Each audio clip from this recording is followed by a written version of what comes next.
We've got a pretty interesting question today. This comes in from the Lego Fan 21 on Twitter, and he says, "Hey Andy, I just saw your fighting game therapy videos. It reminded me that I have recently realized I'm not into fighting games as much as I thought I was. I had an idea of becoming a pro player, content creator for fighting games, but it took me thinking that I don't really have the drive to improve or to win tournaments. I recently found out that my true passion is video editing, and I'm working towards that much more. And it feels like I have, for the first time, found something that I truly want to make a career."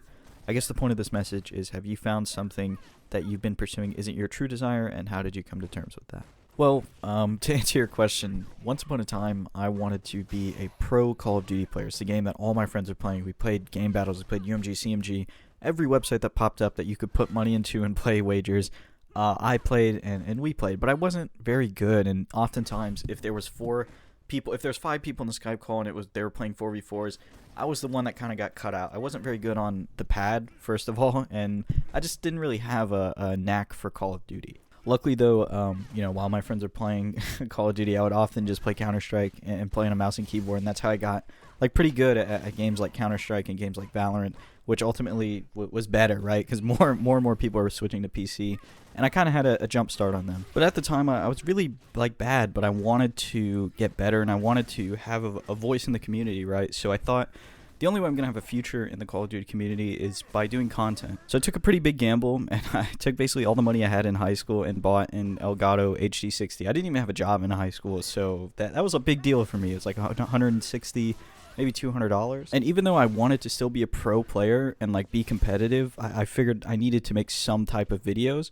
So that's what I started doing. And the channel doesn't really exist anymore. I privated a lot of the videos, but I would make videos about everything Call of Duty. I made some really crappy thumbnails, but it was fun, and I continued to have more and more fun and realized that maybe growing a YouTube channel, it would be a little bit more fun than trying to play competitive Call of Duty, because it does get really toxic, and not being able to play with your friends all the time because you just aren't up to their level really just didn't feel good. And so the more and more videos I made, the bigger I got that channel, which it didn't get big at all, right? It was 50 subs, but to me that was huge back then.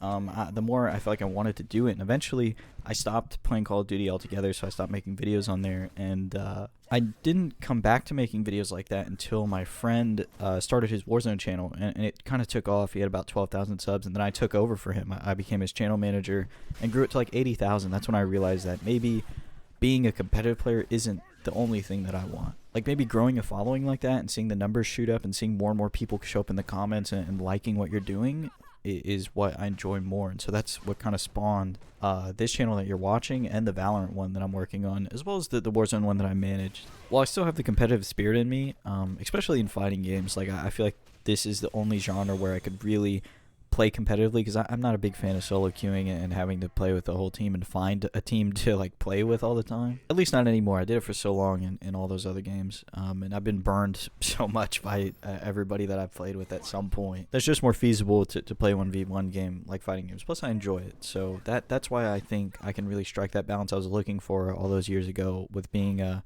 competitively good player and making good videos. It's just a really kind of long and hard work in progress right now, because obviously I'm not the best in the game. I'm pretty average. I like to say I'm a little bit above average, and then on YouTube we're kind of in this weird spot, 3,600 subs, while in the fighting game community is a decent amount. In the grand scheme of things, it's really nothing. So we're kind of going through that growing process right now. The YouTube thing also started to become more fun when you realize that it's not a complete luck game. It's not oh, the algorithm, I'm gonna put this video out into the wind and the algorithm might pick it up. There's a little bit of skill to it, when it comes to thumbnails and everything involved, right? The video, the thumbnail, the title, everything like that. There is some skill involved, and you can influence the algorithm a little bit. So that's been a new learning process. But as far as coming to terms with the fact that I don't just want to be a competitor, I also like doing the YouTube thing.